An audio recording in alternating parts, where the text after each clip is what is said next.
Nordeste de Japón, una región donde casi 7.000 personas trabajan para descontaminar un suelo anormalmente radioactivo. Es el suelo de Fukushima. Aquí, en el transcurso de un día, todo se transformó en una cadena infernal. Primero un seísmo, luego un tsunami. Y finalmente, una central nuclear que se convirtió en una bomba en potencia. A la una, Japón ha temblado como nunca. Hay una central nuclear en peligro y continúan las réplicas. El mundo tiene los ojos puestos en Japón. La causa de la inquietud eran los reactores dañados que amenazaban a todo Japón.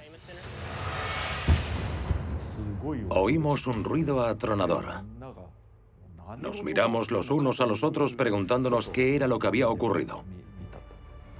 El problema es que si el corium atraviesa el hormigón que está bajo el reactor, toda la masa radioactiva del entorno pasa directamente al suelo.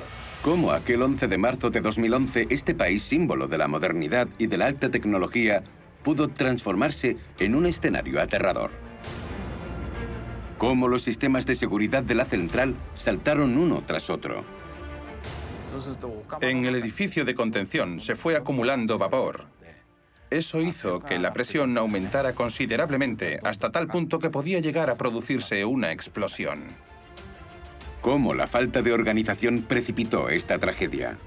Se dieron cuenta de que no tenían cables eléctricos lo bastante largos para restablecer la corriente. Gracias a los testimonios de los supervivientes, descubriremos minuto a minuto lo que ocurrió en el interior de los muros de la central. Era un estado de guerra. Era un ejército asediado intentando retomar el control. Expertos y científicos nos hablarán de los días en los que una parte de Japón estuvo a punto de desaparecer. Fukushima, una catástrofe fuera de control.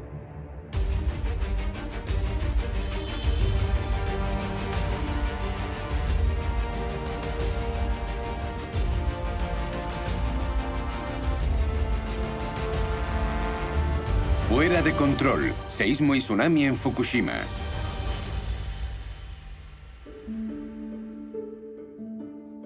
Japón, viernes 11 de marzo de 2011. Era un día totalmente normal para los 127 millones de japoneses. El cielo estaba azul y brillaba el sol. Pero de repente, a las 14:46 horas,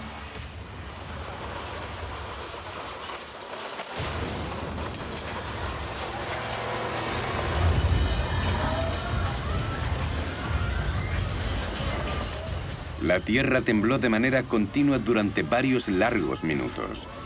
Nadie lo sabía entonces, pero Japón había sufrido el seísmo más fuerte jamás registrado en el archipiélago.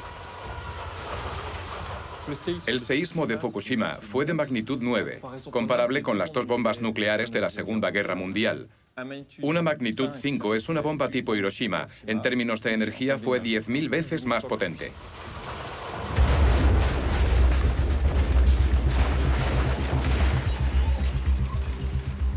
Cundió el pánico en todo Japón, especialmente en Tokio y sus 37 millones de habitantes amenazados por los rascacielos que oscilaban.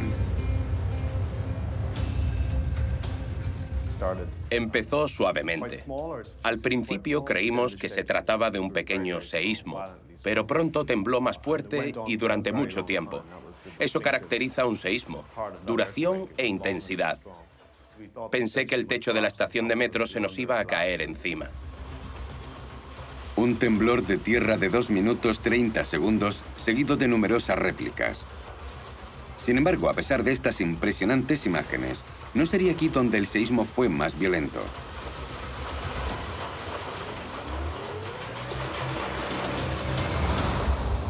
El epicentro estaba situado a 380 kilómetros de allí, en la costa nordeste.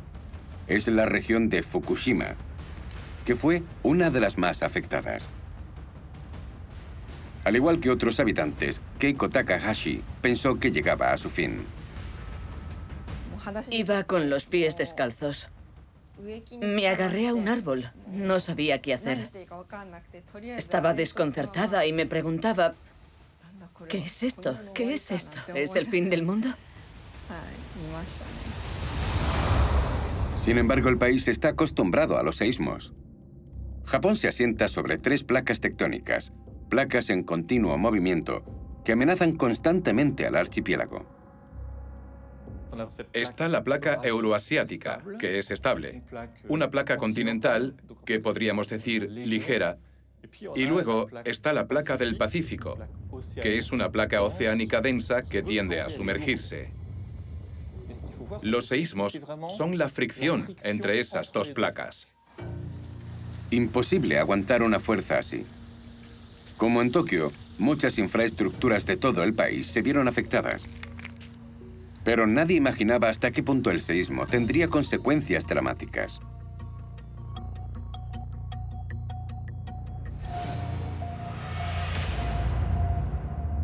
Aunque las instalaciones más sensibles contaban con eficaces sistemas antisísmicos, los científicos estaban en alerta.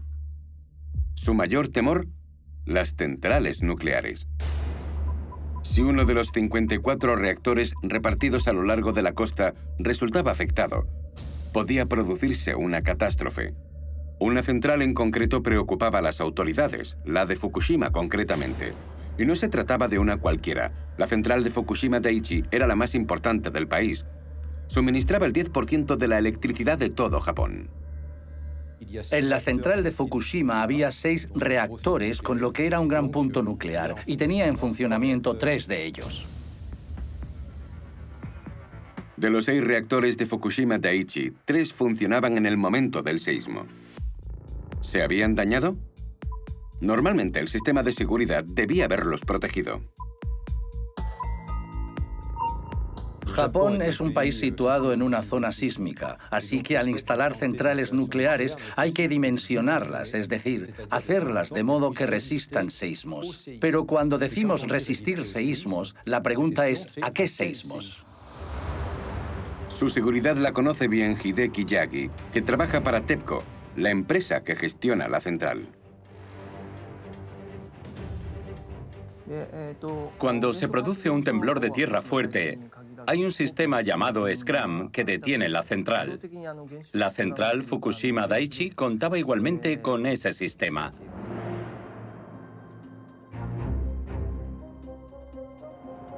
Funcionando normalmente, las barras de uranio sumergidas en agua producen calor. Este calor es el que permite crear electricidad. En el momento de un seísmo, varios sensores detectan las sacudidas y unas barras de control suben automáticamente para neutralizar la reacción.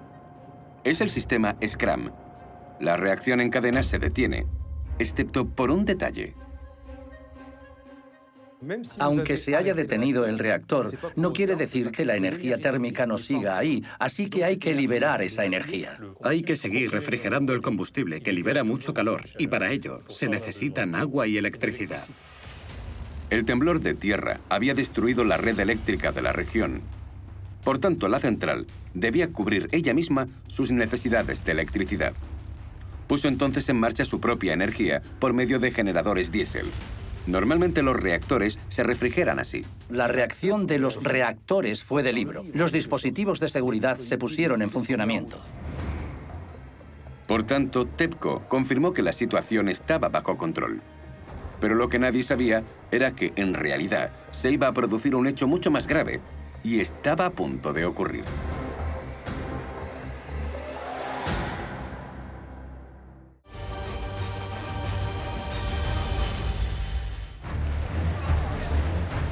...15 horas, 13 minutos después del terremoto. Todas las cadenas de televisión pararon su programación. Lo peor estaba a punto de suceder. Esperamos la llegada de un tsunami de 3 metros de altura. Se acerca un tsunami. Rogamos que evacúen inmediatamente. A causa del seísmo, se formó una enorme masa de agua. El sistema se carga y cuando se produce el seísmo, se libera la tensión y la placa de arriba se deforma literalmente. Actúa como una palanca, da un gran golpe en el agua y se genera una onda, una ola que se propaga por el mar. Gracias a los helicópteros, los medios vieron que en realidad la ola no medía 3, sino 10 metros de altura. Y que ese monstruo se acercaba peligrosamente a las costas japonesas.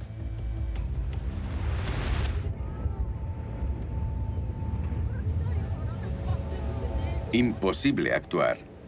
La ola era aún más grande de lo previsto. En algunos puntos alcanzaba hasta 30 metros de altura. Y no se detuvo en la costa, entró hasta 10 kilómetros tierra adentro. Las estructuras cayeron una tras otra, casas y edificios fueron destruidos. Entonces se planteó una pregunta. ¿Resistiría la central de Fukushima? Las autoridades vieron unas imágenes de videoaficionados que les heló la sangre.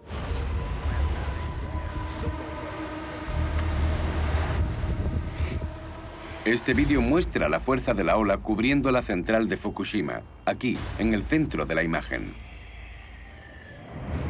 Después del seísmo y del tsunami, se vislumbraba una catástrofe nuclear. La central nuclear quedó sumergida bajo 15 metros de agua. Eso significaba numerosos daños materiales en las vasijas, pero también significaba que los motores diésel de emergencia que generaban electricidad y que estaban en el subsuelo estaban inundados y no eran utilizables. Ya no había electricidad en toda la central nuclear. Si no había electricidad de emergencia generada por los motores diésel, ya no quedaba nada para poder refrigerar y controlar los reactores. Tampoco había luz en todo el recinto. No se oía nada. Todo estaba oscuro. Todo estaba negro y silencioso, como si hubiera ocurrido algo grave. Ningún sonido. Era realmente inquietante. Los numerosos sensores que sirven para conocer el estado de la central, la presión, la temperatura, ya no estaban disponibles. Así que no había información o muy poca sobre el estado de los reactores. ¿Qué ocurría en el interior? Nadie lo sabía. El peor escenario que todos temían era el aumento de temperatura en los 3 reactores no refrigerados, que estos sucumbieran a su propio calor y liberaran elementos radioactivos. En ese momento, el reactor número 1, de diseño más antiguo, presentaba un mayor peligro. En el edificio de contención del reactor se fue acumulando vapor y la presión fue aumentando. El miedo era que si no se controlaba bien, la presión sería tan alta que el reactor podía explotar. Los ingenieros lo sabían. Si los reactores entraban en fusión y explotaban, toda una región podría estar condenada. A partir de ahí, en Fukushima, todas las miradas se dirigieron hacia un último sistema de seguridad: los condensadores. Este sistema funciona sin electricidad. Recoge el vapor de agua generado por el reactor. Gracias a bombonas de agua fría, crea un choque térmico que permite transformar el vapor en agua. El agua toma entonces la dirección del reactor para un nuevo ciclo de refrigeración. Es un sistema muy bien pensado en el que se establece una circulación natural siempre que esté bien cerrado.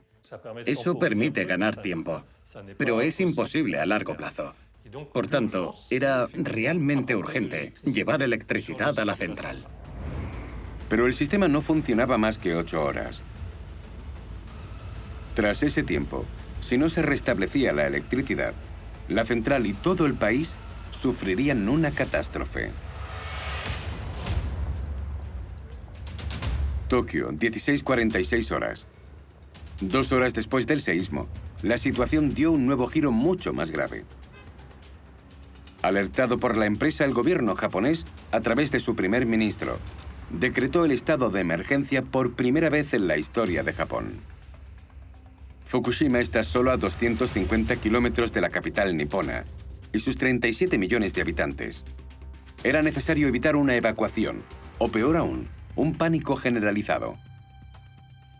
Con el viento existente, podía desplazarse a 250 kilómetros de la central y llegar a Tokio.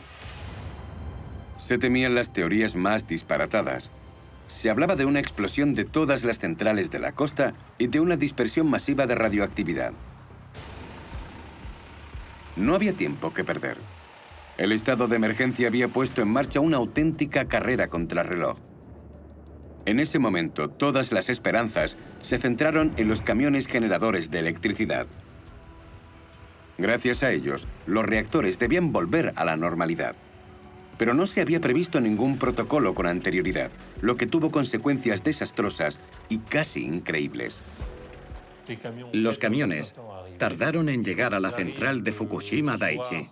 Y cuando lo hicieron, se dieron cuenta de que no tenían cables eléctricos lo bastante largos para restablecer la corriente en la central y asegurar la refrigeración. Abandonados a su suerte, los trabajadores recurrieron a los medios con los que contaban. Utilizaron todo lo que tenían a su disposición. Debido a la urgencia de la situación, imaginaron las soluciones más peregrinas para obtener electricidad: utilizar baterías de coche. Poco después, llamaron diciendo que las baterías estaban descargadas y que tendrían que enviar a un equipo a comprar unas nuevas, así que reunieron el dinero que pudieron encontrar. Fue algo ridículo porque se trataba de TEPCO, la empresa más rica de Japón. No podía ir a comprar baterías de coche diciendo que pagaría más tarde. Yoshiro Abe es experto en seguridad de centrales nucleares. Al entrar en el cuartel general donde se refugiaban todos los equipos de intervención, comprendió que la situación era muy grave. Había radioactividad por todas partes. Llegamos a la central, entramos y dejamos la puerta abierta. Llegamos a la segunda puerta y la abrimos. Y en ese momento, oímos que gritaban: «Cerrad la puerta, cerrad la puerta». Fue entonces cuando me di cuenta de hasta qué punto era grave la situación. Hasta ese momento, no habíamos vivido una situación así. Con 56 años, Yoshiro Abe iba a trabajar sin descanso. Su misión, bombear el agua de los depósitos. Enseguida, los camiones generadores enviarían toneladas de agua al núcleo de los reactores para refrigerarlos. Como muestran estas imágenes grabadas por los bomberos, el plan de ataque seguía haciéndose con una total improvisación. Un solo objetivo: llevar agua para refrigerar el reactor número 1. Al poco tiempo de llegar, nos dijeron que nos dirigiéramos con nuestro camión al depósito de agua que se encontraba cerca del reactor número 3. La idea era bombear agua de ese depósito y llevarla a los otros. Habíamos cogido las mangueras para echar 40 toneladas de agua al reactor que había que refrigerar. Pero Yoshiro Abe y sus colegas se encontraron con un problema que le obligaría a parar la operación. Por efecto del calor, la presión no dejaba de aumentar en el interior del reactor, y las mangueras de los bomberos no eran lo bastante potentes para conseguir que el agua penetrara en la vasija.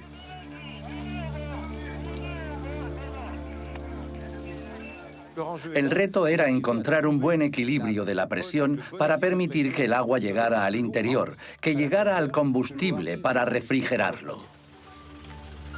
21 horas. La confusión era total. En la central los hombres estaban desbordados y la situación se volvió crítica. El riesgo de catástrofe nuclear nunca había sido tan grande. Cuando se pararon los generadores de emergencia, no disponíamos de ningún medio ni tampoco de ninguna herramienta para conocer el estado del combustible en el reactor. Se marcó una zona de evacuación. Quienes vivieran a menos de 3 kilómetros de la central debían abandonar el lugar inmediatamente. Y solo era el principio. Día siguiente, 12 de marzo, 6:14 horas. El primer ministro, Naoto Kan, decidió sin más demora acudir al lugar acompañado del responsable de la seguridad nacional, el señor Haruki Madarame. Aprovechó el trayecto en helicóptero para preguntarle. Cuando estaban en el helicóptero, preguntó si se podía producir una explosión o no. Y el señor Madarame contestó que no había nada que temer, porque en el edificio de contención solo había nitrógeno, que es un gas no combustible. Aseguró que la explosión de los reactores era imposible. Mientras tanto, en la central, los ingenieros asistían impotentes a la subida de la presión en el reactor número 1. Si no se hacía nada para liberar la presión, el revestimiento podía agrietarse y su contenido, altamente radioactivo, se liberaría. Esta vez no tenían elección. Debían abrir las válvulas situadas en la parte superior del reactor, pero sabían que las consecuencias serían trágicas. Iban a liberar gases radioactivos.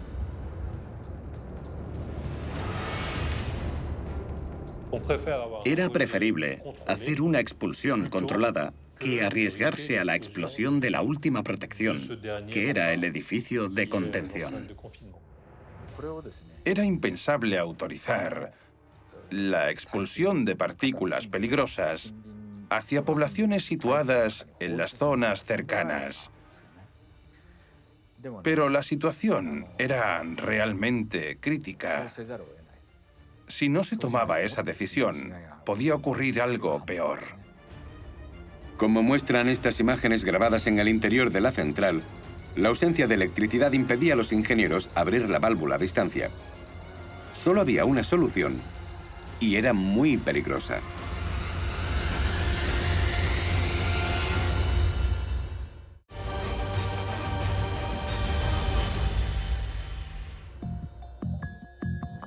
Siete de la mañana. En la central de Fukushima, ingenieros y operarios intentan organizarse. Como no había electricidad, debían abrir la válvula manualmente. Pero ese método para hacer bajar la presión en el reactor era totalmente nuevo. Nadie de los que estaban allí sabría abrir manualmente una válvula, así que consultaron la documentación técnica para intentar comprender qué se hacía para abrir una válvula de forma manual. Había planos concretos para cada cosa, y había muchísimos. Les aseguro que era imposible tenerlo todo en la memoria. Buscaron en los planos cómo estaban conectados los conductos para saber qué válvulas abrir, qué circuito conectar para poder poner en marcha esta o aquella máquina. Hay que tener en cuenta que estudiaban esos planos a oscuras. La única luz de que disponían eran linternas. No había otra opción. Pero quedarse allí era exponerse a dosis radioactivas potencialmente mortales. Un peligro que no detuvo a los empleados de la central. Era una situación de la que nadie sabía si saldrían vivos. Todos estaban asustados. Todos dudaban en lanzarse. Finalmente, nadie se presentó voluntario. Y entonces, los dos más mayores dijeron que irían ellos. Y de golpe, se levantaron todas las manos. «Déjame ir a mí. Iré yo». Fue una explosión de auténticas reacciones. Contando con un número importante de voluntarios y para aumentar las posibilidades de éxito, se formaron dos equipos. Una vez situados, cada uno contaría con 17 minutos, ni uno más, para intentar abrir la válvula. Más allá de ese tiempo, los equipos se arriesgaban a soportar dosis mortales de radiación. 9 horas 4 minutos en la central de Fukushima. Equipado con monos de protección y botellas de oxígeno, el primer equipo abandonó la seguridad del edificio. Pero de camino, fueron detenidos rápidamente por los cascotes causados por el terremoto y el tsunami. El resultado fue que los técnicos no llegaron a alcanzar la válvula. Tras el fracaso del primer equipo, mandaron inmediatamente al segundo. Intentaría tomar otro camino. Atravesaron un largo corredor que llevaba hasta el reactor, pero con el tsunami estaba lleno de agua. Había peces muertos que la ola había llevado hasta allí. Avanzaron por allí dentro a oscuras, iluminados únicamente por la luz de las linternas. Llegaron al interior del reactor Abrieron una puerta y después la cerraron. Hasta allí seguía siendo el mundo de los vivos. Pero a partir de ese momento, entrar en el interior del reactor era el mundo de la muerte. Ahora, hacía falta abrir manualmente la válvula. Y si morían antes, a causa de la radiación, sería sencillamente el fin de Japón. Pero finalmente el equipo número 2 llegó hasta la válvula. Llegaba la liberación. Dio un enorme grito. ¡Abro! Y en una fracción de segundo, vieron bajar la aguja de la temperatura. Se lanzó sobre su compañero y le dijo gritando, ¡Mira! ¡Mira, 25 grados! Era como si hubieran abierto el conducto que salvaba a Japón. Fue un alivio para el personal, que se puso a aplaudir. Varios de ellos llevaban sin dormir desde hacía más de 24 horas y vivían una gran tensión. Pero la alegría de los equipos duraría poco. Porque aunque la apertura de la válvula hizo bajar la presión, había liberado vapores radioactivos y no sabían hacia dónde se esparcirían. Por otro lado, el combustible no se había refrigerado, seguía calentándose. Los ingenieros aún no lo sabían, pero se iba a producir una reacción fuera de control. 10 horas 17 minutos. En la central, parecía que la situación estaba controlada. Pero en realidad, la aireación del reactor solo permitió retrasar lo inevitable. El hecho de abrir la válvula y liberar el vapor radioactivo bajó la presión en el reactor. Pero el combustible era radioactivo. Su temperatura seguía aumentando y generando aún más presión. En un determinado momento se puso en marcha una cascada de sucesos incontrolados. Al no haber refrigeración, el agua se evapora, las barras de combustible se secan, quedan al aire libre y el vapor de agua sobre el aislante de combustible produce una reacción química.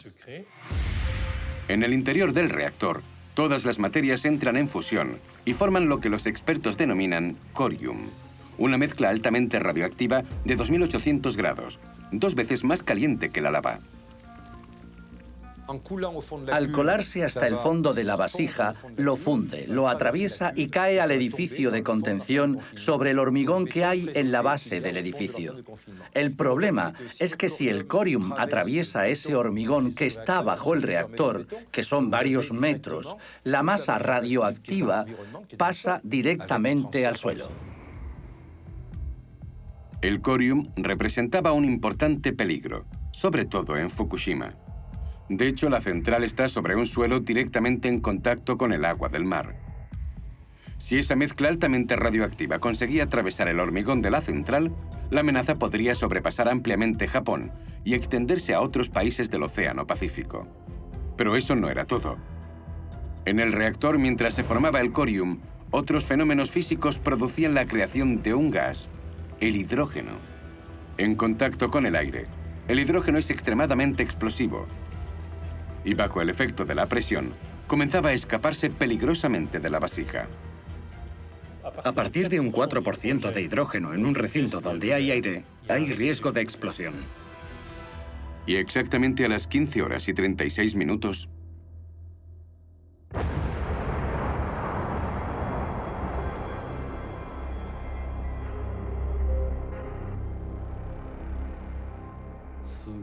Oímos un ruido atronador. El puesto de bomberos no estaba situado muy lejos del reactor número 1. En ese momento, nos miramos y nos preguntamos qué había pasado, y salimos todos a ver.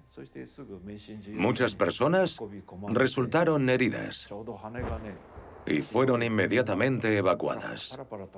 Visualmente, parecía papel o plumas volando por el aire. Entonces pensé que no podíamos cambiar las cosas, que solo podíamos confiar en nuestra suerte. Katsutaka Hidogawa, el alcalde del pueblo vecino, asistió a la misma escena apocalíptica. Del cielo caían copos de la explosión. Nunca había imaginado algo así. Partículas de la explosión volando. Me pregunté hasta qué punto estábamos expuestos a la radiación. Me pregunté cuándo íbamos a morir. Me quedé petrificado. En aquel momento, todo el mundo se quedó totalmente mudo. Después, reaccioné y me concentré en la evacuación y ordené a todo el mundo que volviera inmediatamente a sus casas. ¿Podía empeorar aún más la situación de Fukushima?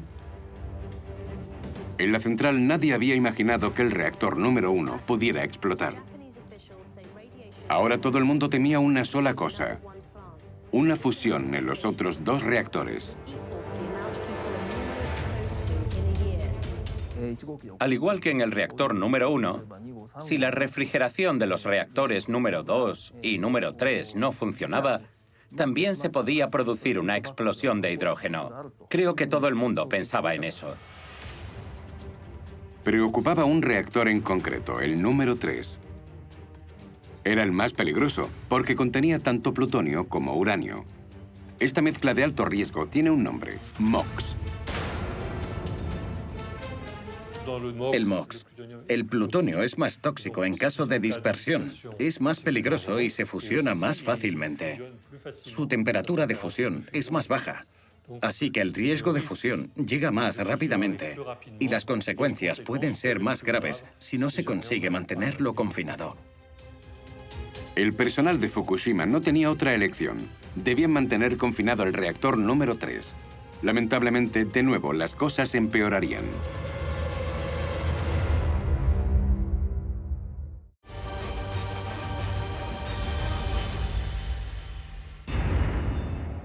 Cuatro días después de que el tsunami devastara una parte de Japón, todas las miradas estaban puestas en la central nuclear de Fukushima. 3 días después de la explosión del primer reactor, todo era posible.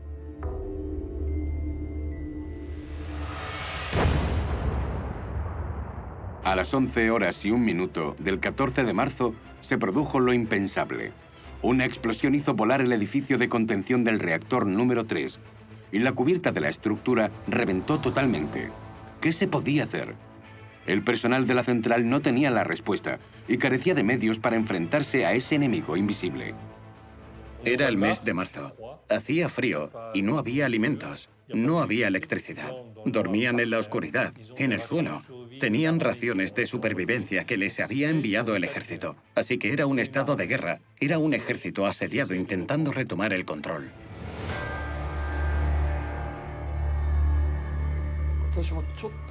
Creo que no me llegué a echar durante ningún momento. Pero lo que sí que recuerdo es haber dormitado con la espalda apoyada en la pared. No disponíamos de mucho espacio y éramos muchas personas. Me iba hacia zonas donde había un poco de sitio. La verdad es que descansábamos como podíamos. Había, por tanto, que enfrentarse a la catástrofe. Para el personal de la central, el reto ahora era doble. No solo había que refrigerar lo antes posible los reactores 1 y 3 que habían explotado. También había que refrigerar el reactor número 2 para que no explotara a su vez. Los trabajadores se enfrentaban a un único obstáculo.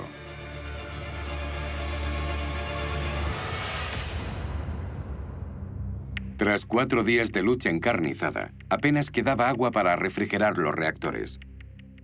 Solo quedaba una solución: utilizar el inmenso recurso situado junto a la central, el agua del Océano Pacífico. Pero había un problema. Era una solución que nunca se había intentado. ¿Cuáles serían las consecuencias? Nadie lo sabía. Era una de las preguntas que iba a plantear el primer ministro en el gabinete de crisis. La pregunta se planteó al responsable de la seguridad nuclear.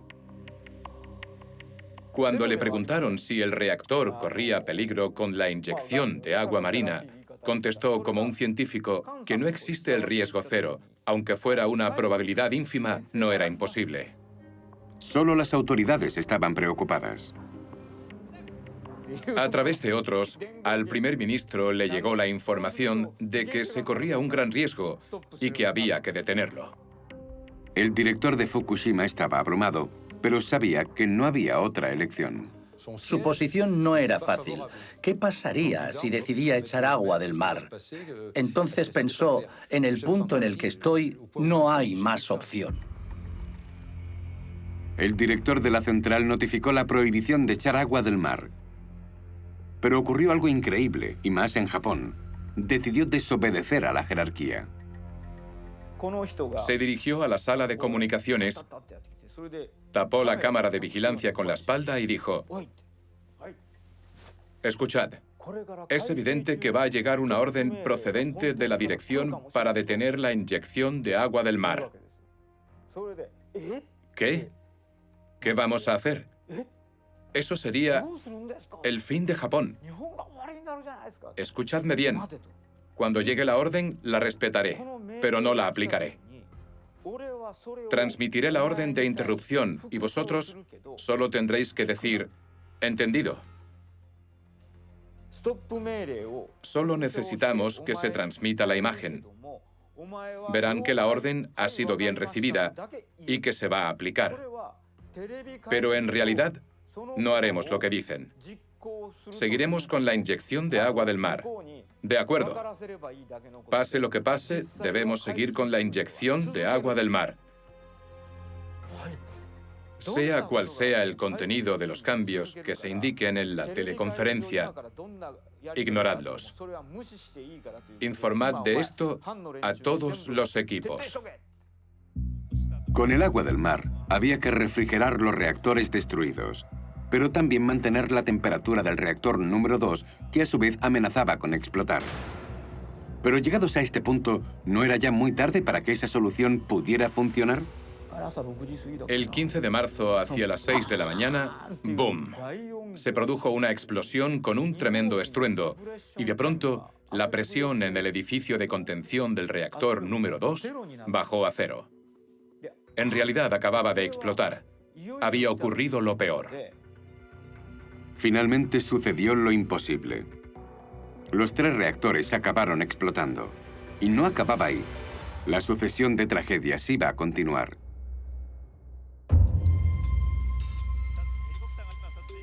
De los 6 reactores de la central, uno de ellos, el número 4, tenía en el tejado una piscina de almacenamiento de desechos nucleares.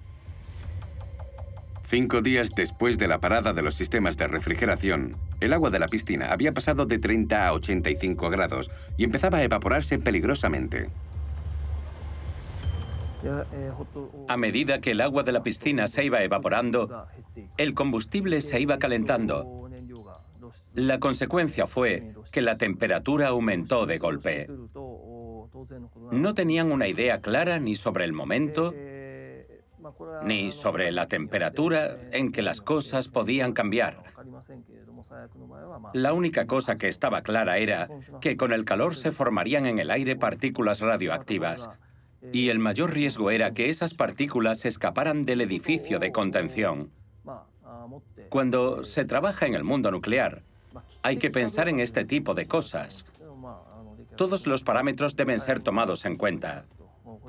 Hay que imaginar el peor escenario. Si no se controlaba la refrigeración de la piscina, sería un escenario mucho más grave que la fusión del núcleo. Accidente tras accidente, la radioactividad no cesaba de aumentar. Los trabajadores ya estaban expuestos a cantidades que sobrepasaban a la razón. 11.930 microsievert por hora, cerca de 300.000 veces la radioactividad natural. Yo pensé que era imposible que un hombre que hubiera recibido tal cantidad de radiación pudiera trabajar en un lugar así. Pronto se tomó una decisión. Se dio la orden de que todo el mundo, aparte de un grupo de personas y los directores de división, fueran evacuados. Y cundió el pánico. Martes 15, 19 horas. 4 días después del inicio de la catástrofe, el director de la central, Masao Yoshida, decidió mantener con él a 50 personas para seguir en la lucha. Eligió a los que iban a morir con él.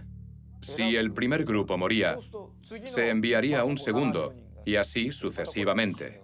De ese modo se podían librar 10 batallas. En el exterior, la lucha continuaba. Con el calentamiento de la piscina, los vapores radioactivos se esparcieron por los 4 puntos cardinales. Ya no era solo Japón, todo el mundo parecía amenazado. Para controlar la radioactividad, tendrían que seguir luchando durante 9 meses.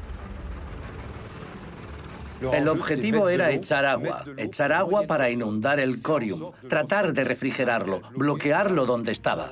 Mandaron al ejército. Llegaron helicópteros para echar agua por encima.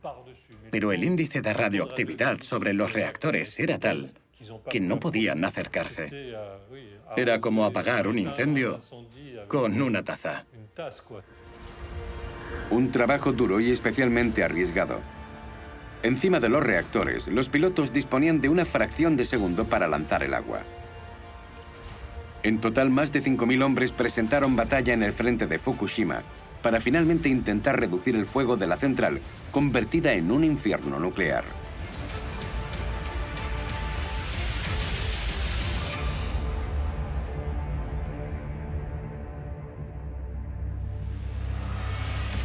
Actualmente, los accesos a la central están totalmente desiertos. La zona prohibida es inmensa, el equivalente a 52.000 campos de fútbol. Aquí, todas las estructuras, toda la tierra, deben ser descontaminadas. Para ello, una única solución: el almacenamiento. En la región de Fukushima hay vertederos de material radioactivo hasta donde alcanza la vista. 22 millones de metros cúbicos, es decir, más de 660.000 contenedores. ¿Qué ocurrirá con los desechos radiactivos que fueron almacenados en vertederos temporales? Dicen que son temporales, pero no los moverán nunca, porque nadie los aceptará, así que se quedarán siempre allí. Los desechos también son las masas de agua que sirven para refrigerar los reactores. Desde 2011, TEPCO utiliza diariamente 350 toneladas de agua. Agua que se almacena enseguida en uno de estos 580 depósitos. En total, aquí hay almacenadas más de 770.000 toneladas de agua radioactiva, es decir, más de 300 piscinas olímpicas. Es una auténtica lucha por el agua contaminada. Es una guerra que presenta TEPCO. De los 7.000 trabajadores que hay en la central, cerca de la mitad están allí para la gestión del agua contaminada.